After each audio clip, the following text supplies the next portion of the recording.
شریعت کے اندر جو پاکی ہے اور ناپاکی کا بہت لحاظ رکھا گیا ہے۔ قرآن کریم میں آپ نے آیت پڑھی ہوگی اور بار بار پڑھتے ہیں، لا یمسہ الا المطہرون۔ یہاں قرآن کریم کے بارے میں آتا ہے کہ قرآن کریم کو ٹچ نہ کیا جائے جب تک پاکی کے اندر مبالغہ نہ کیا جائے۔ مطہرون کا لفظ آیا ہے، یعنی وضو کے بغیر قرآن کریم کو ٹچ نہیں کرنا۔ الطہور شطر من الایمان، پاکی جو ہے ایمان کا شعبہ ہے، اور بہت ساری چیزیں ہیں۔ تو پاکی اور ناپاکی کا خیال کرنا بہت ضروری ہے، چاہے گھر کے اندر، اور اس کی تربیت آپ دیکھیں شروع سے بچپن سے کی جاتی ہے۔ ہمارے یہاں بچپن کے اندر جب مکتب شروع ہوتا تھا نا کراچی کے اندر، جیسے مدرسوں میں جو، تو وہ جنت کی کنجی پڑھائی جاتی تھی، اس میں چھوٹے چھوٹے مسئلے۔ اور مدرسوں کے اندر جب پڑھائی کا آغاز ہوتا ہے تو وہاں چھوٹی سی کتاب ہے تعلیم الاسلام، یہاں بھی رکھی ہوگی کہیں، تاکہ بچپن سے پاکی کا خیال کریں۔ کیونکہ اب آپ دیکھیں جب بچہ پیدا ہوتا ہے تو بچہ پیدا ہونے کے بعد کیا کرتے ہیں؟ اس کو، بچے کو صفائی کرتے ہیں نا، جو خون ہوتا ہے، بال ہوتے ہیں۔ تو بچپن سے ہی یہ جب پیدا ہونے کے بعد سے پاکی کا لحاظ رکھا جاتا ہے مسلمانوں کے، اور اس کے بعد جب انسان اللہ کو پیارا ہو جاتا ہے تو پھر بتائیں مجھے کیا کرتے ہیں انسان؟ کیا ضرورت ہے غسل؟ ویسے تو بعض اوقات انسان غسل کرتے کرتے بھی انسان، یا غسل کرنے کے بعد ایک دم سے فوت ہوتا ہے، غسل تو کیا ہوتا ہے، لیکن یہ اللہ تبارک بتا رہا ہوں، نبی کریم صلی اللہ علیہ وسلم کی سنت ہے کہ جاتے وقت بھی میت کو اچھے طریقے سے سجا کے پاک صاف کے، چونکہ اللہ کے سامنے ڈائریکٹ حاضری ہو رہی ہے اس کی۔ عمرہ پہ جاتے ہیں، حج پہ جاتے ہیں، خوشبو لگانا، عطر لگانا، احرام پہننا، صاف ستھرا، عید کا دن، رمضان، جمعہ، مسواک، یہ دیکھیں یہ کیا چیز ہے، یہ سب پاکی کا ہے نا۔ لیکن ہمارے یہاں بچپن سے پاکی کی تربیت نہیں دی جاتی۔ اب یہ جب جیسے بچے کو ابھی روک رہے تھے ہم، اب اس کو سمجھا رہے تھے کہ بھائی وہاں وضو آپ جا رہے ہو، وہاں ٹوائلٹ کے اندر آپ جا رہے ہیں، وہاں آپ اگر مسح کرتے بھی ہیں لیکن ہماری جگہ چھوٹی ہے، یہاں وضو سے نکلنے کے بعد مصلی شروع ہو جاتا ہے نماز پڑھنا، تو یہاں وہ جگہ ایسا ہے نہیں کہ یہاں میٹ لگایا جائے یا کوئی الگ ٹائلز ہو کہ آدمی کا پاؤں پہلے سے سوکھ جائے۔ اسی لیے وہ جگہ جب جاتے ہیں تو تھوڑی بہت پانی کا لگا ہوا وہ قطرہ نظر آتا ہے جیسے وضو خانے کے بعد۔ اب وہ کہہ رہے ہیں کہ جی وہ مجھے حدیث دکھاؤ کہ آپ مجھے منع کر رہے ہو، تو حدیث، اب یہ ایک آسان طریقہ مل گیا لوگوں کو کہ حدیث دکھاؤ۔ بھائی کیا حدیث دکھاؤ؟ میں حدیث دکھاتا ہوں کہ حضور صلی اللہ علیہ وسلم نے جوتوں کے ساتھ نماز پڑھی ہے، تو اب تم جوتوں کے ساتھ آ جاؤ مسجد کے اندر نماز پڑھو۔ میں دکھا دیتا ہوں، تو کیوں جوتوں کے ساتھ نماز پڑھنا شروع ہو جاؤ؟ سارے مصلیوں کو کل میں بولوں گا کہ جی جوتوں کے ساتھ نماز پڑھو، حدیث ہے۔ بھائی کوئی دماغ، کوئی سینس بھی کچھ ہوتی ہے، کوئی دماغ بھی اللہ پاک نے دیا ہوا ہے کہ بھائی کس موقع پر کیا چیز کرنی ہے یہاں پہ۔ یا میں تو جہاں جاتا ہوں نا، میں ٹوائلٹ زیادہ دیکھتا ہوں، اور ہمارا اللہ کا شکر ہے کہ ٹوائلٹ صاف کرنے والے لوگ ماشاءاللہ عبدالرحیم بھائی بھی کرتے ہیں، وہ جو آپ نے دیکھا عرفان کرتا ہے۔ مجھے بھی الجھن ہوتی ہے، میں گھر پہ بھی لوگوں کو کہا کرتا ہوں، میں عام طور پہ مسجدوں کے کسی کے گھر کے ٹوائلٹ کو بھی بہت کم استعمال کرتا ہوں، مجھ سے فارغ ہی نہیں ہو جاتا، کیونکہ جہاں صفائی نا بہت مشکل سے، آپ سفر پہ جائے گا کیا کرے گا مجھے بتائیے۔ عمرے پہ جاتا ہوں، حج پہ جاتا ہوں، میں سب سے پہلے بولتا ہوں کہ بھائی ٹوائلٹ صاف ستھرا ہونا چاہیے، ایسا ہوٹل لو۔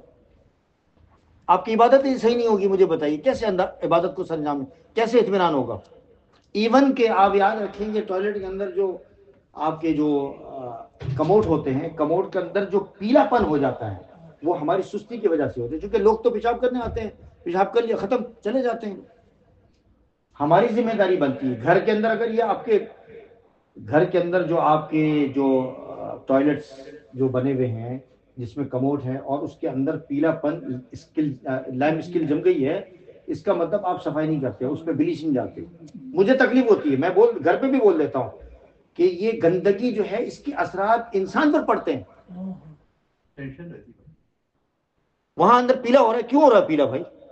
اس کا مطلب آپ وہ اس کے اندر بلیچ نہیں ڈال رہے ہو، روزانہ بلیچ ڈالو بھائی اس کے اندر۔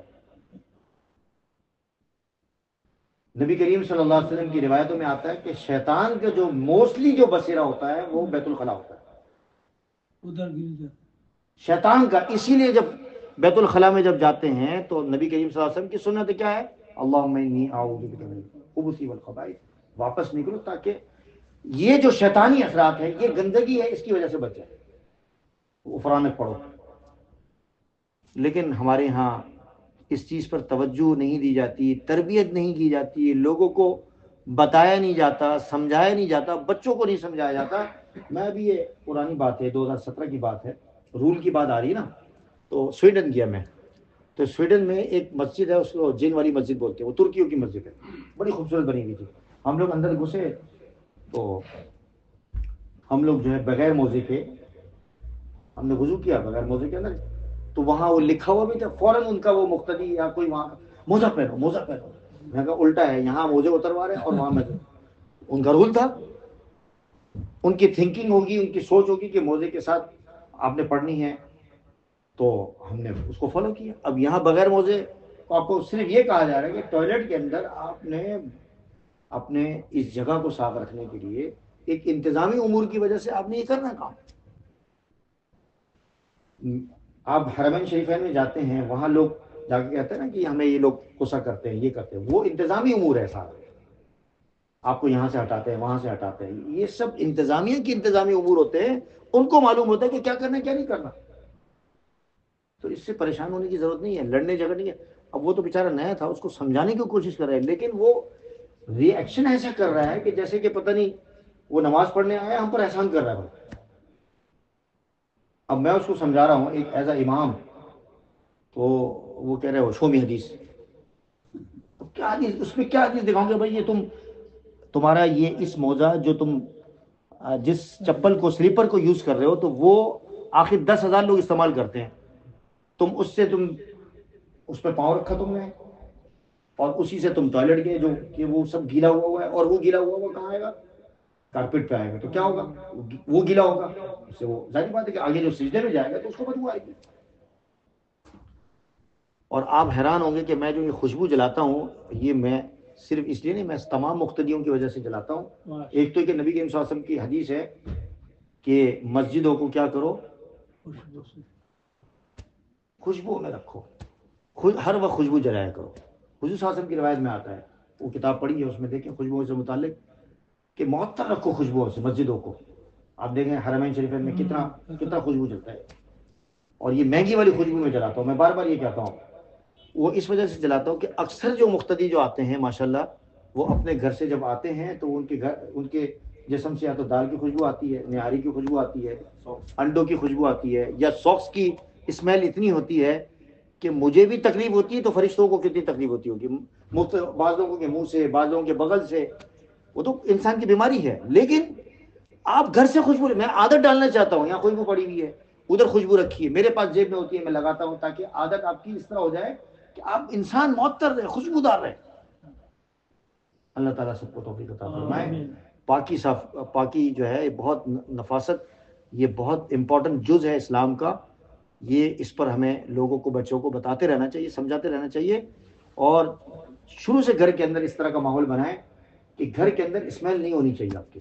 جب گھر کے اندر اسمیل نہیں ہوگی تو مسجد میں بھی آپ بغیر اسمیل کے جائیں گے، اچھے عطر لگا کے جائیں گے. نفاست کی جس طریقے سے آپ کام پر صبح جاتے ہیں، آپ کتنے 200 پاؤنڈ کی آپ پرفیوم لیتے ہیں، کتنی مہنگی، لیکن مسجد آتے ہیں تو آپ اس لحاظ سے آتے ہیں جیسے آپ پتہ نہیں کہاں سے آئے ہوئے ہیں، اور پجاموں میں آ گئے اور ایسے آ گئے جیسے کچھ سمجھ میں نہیں آ رہا تھا کہ کہاں سے آ رہے ہیں. اللہ کے دربار میں آپ حاضر ہو رہے ہیں. اتنی میں نے مثالیں دی آپ کو، پاک صاف ستھرا، ایسا لگے کہ جیسے بادشاہ آ رہا ہے مسجد میں.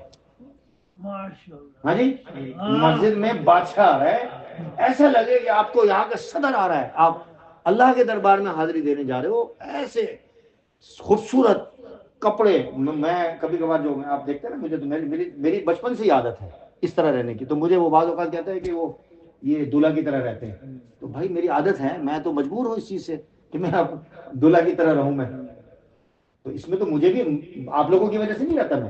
میں اپنی بیوی کو، بلکہ میں اپنے آپ کو، مجھے اچھا لگتا ہے کہ بھائی میں یعنی اچھا لگوں، خوبصورت لگوں، خوش لباس لگوں، اور اس خوش لباسی کو دیکھ کر مسلمان تو کیا غیر مسلم بھی جو خوش ہوں گے کہ بھائی کتنے خوش لباس انسان ہیں، اللہ نے دیا ہوا ہے تو اچھی بات ہے، پاک صاف رہے۔ تو یہ ایک ایگزامپل ہے کہ امام آپ دیکھیں کہ کتنے خوش لباس ہوتے ہیں، ہمارے امام جو ہوتے ہیں کیوں ہوتے ہیں خوش لباس؟ ان کی وردی نہیں ہوتی، وہ 24 گھنٹے اسی طرح ہوتے ہیں گھر پہ چلے جاتے ہیں تو گھر پہ پھر نارمل ہم ہونے کی کوشش کرتے ہیں تاکہ ایک ایزی فیل ہو انسان کو۔ لیکن جب آپ مسجد میں جائیں، کسی مجلس میں جائیں، اللہ والوں کے پاس جائیں، خوشبو لگا کر جائیں، قبرستان جائیں خوشبو لگا کر جائیں، حرمین شریفین جائیں خوشبو لگا کے جائیں، تو انشاءاللہ العزیز اللہ، اس کے رسول اور فرشتے سب خوش ہوں گے۔ اللہم صلی علی سیدنا محمد۔